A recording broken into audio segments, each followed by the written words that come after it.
Dear friends, I'll talk about addictive behaviors today.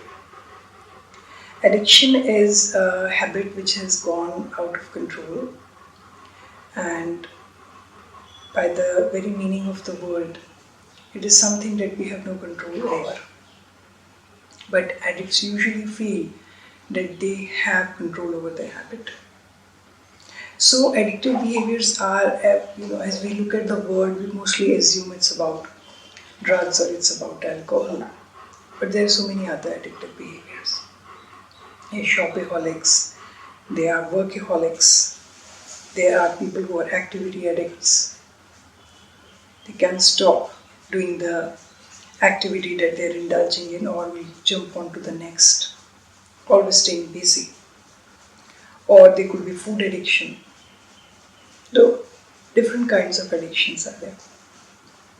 So, but we tend to focus more on substance addiction or alcohol addiction because the effects of it are visible much more, and it kind of impacts the individual and the people around them to a much higher degree.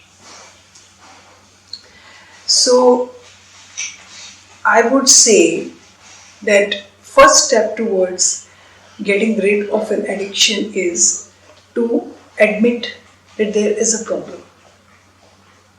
So mostly I have seen that they go through this phase, the people with addictive behaviors, that they think there is no problem. They will deny that there is a problem. They will say that they have it all under control.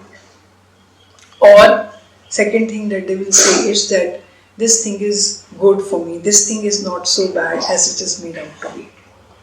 I feel really the culprit these days is Mr. Google. So we have to understand that in something as vast as Google, if there is X substance, we'll find 10 things which would be favoring that substance and 10 which would be against it. If we start looking at something as innocent as coffee or tea, there would be articles upon articles which would say this is good, and then others which would say it is not.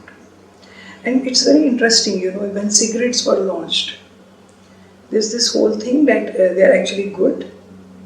Yeah, only later did they look deeply into what are the disastrous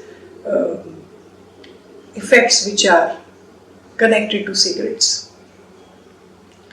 Right? So many times you will find all kinds of view for all kind of nefarious purposes they are placed there.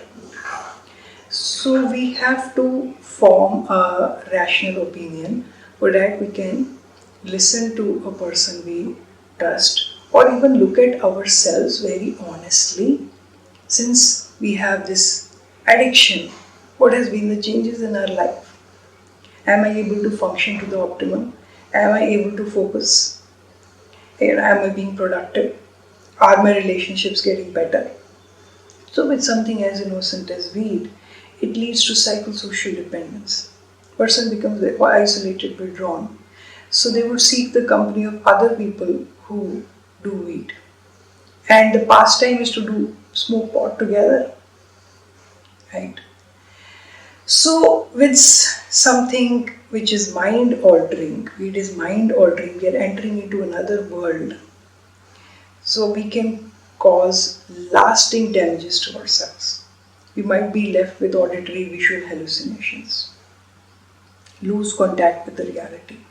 To be able to function in this world, we need to be in touch with this world. So anything which takes us away from it, how can it be good? So there are people who will say, oh, it leads to these spiritual experiences. But spiritual experiences which are completely ungrounded. If you are interested in spiritual experiences, meditate with all your sincerity. And you will get all of those experiences and much more. But they will be grounded in reality. So they say there is a very fine line between a saint and an insane person. So with drugs, we cross that line and come into insanity. Right? We lose our balance. There is no good in weed. You have to see that. The only good which I can say are the medicinal benefits which come with it, but We do not take the allopathic medicines for fun. So we cannot take weed for fun. Would you take a medicine meant for asthma for fun? Right? So okay, so weed has these medicinal uses, but they are meant for when the person has a disease. And mostly when young people indulge in it, it's very important time for them to focus and have their mind grow, intellectually explore different things, and go on the path of what is the purpose. And it really leads to so much of time being spent with addiction. It's a dependency, right? So I feel it's important to go into why an addiction happens, a holistic understanding of it. It is not just a bad habit, though it is supported by bad company and coming in touch with the people who are themselves addict, listening to them and being influenced by them, and maybe looking at them as cool. And for youngsters, it's also about fitting in so many times. But if we look deeper at why it happens, to me it seems really clear that an addict is trying to escape something from within him. Maybe there is this pain, hurt, shame within him. And addiction is just an attempt to form another intimate relationship. So that you might have heard, like many alcoholics, they describe this bottle of alcohol as their sweetheart. So they're actually trying to form this intimate relationship because the connection inside is missing. Yeah. So to heal any addiction really deeply, we would need to heal ourselves. We need to dive inside ourselves to see, okay, what is the pain? How can I connect with myself? So we can use different technicalities like modalities like inner child regression, rebirthing breathwork, family constellation. You can take the help of a therapist, and it's a process going through it and healing it.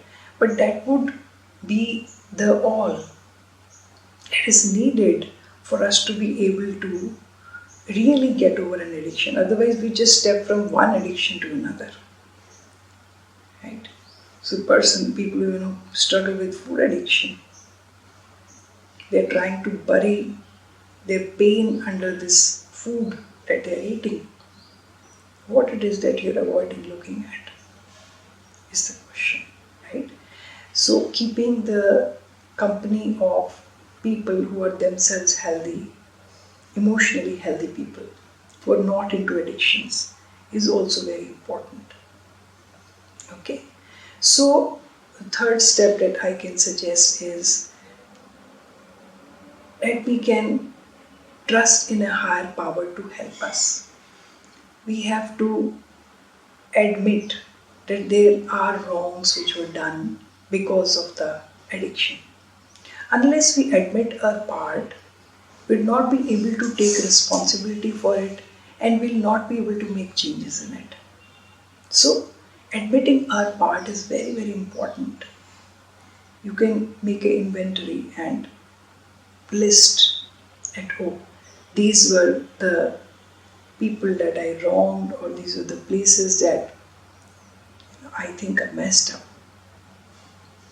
So, as we do it and we surrender to a higher power to help us, yeah, we would be able to make changes. And talking to an emotionally healthy individual about it is also very important. It could be a mentor, it could be a friend, it could be a therapist. So any person with whom which you can share freely and who can guide you. One needs at least one mentor to support us through the process. So it is very doable, but it's not something that just can be dropped. So one looks deeply, one heals the pain inside, which is a process, and then one is able to leave it aside. Many times I feel addictions are also the result of the past life sanskaras that we're carrying. Or there could be this challenge that we have to overcome. And even then, it would be about, okay, so being able to resolve it, right? So we have to believe that we'll be supported, we'll be guided and nourished by a higher power to overcome this habit.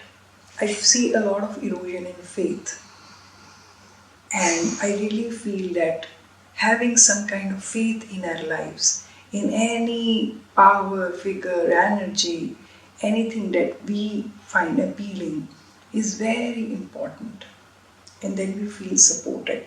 And we are not operating out of ego. And in addiction, it is especially very necessary because addiction also comes from the pathology of control, right?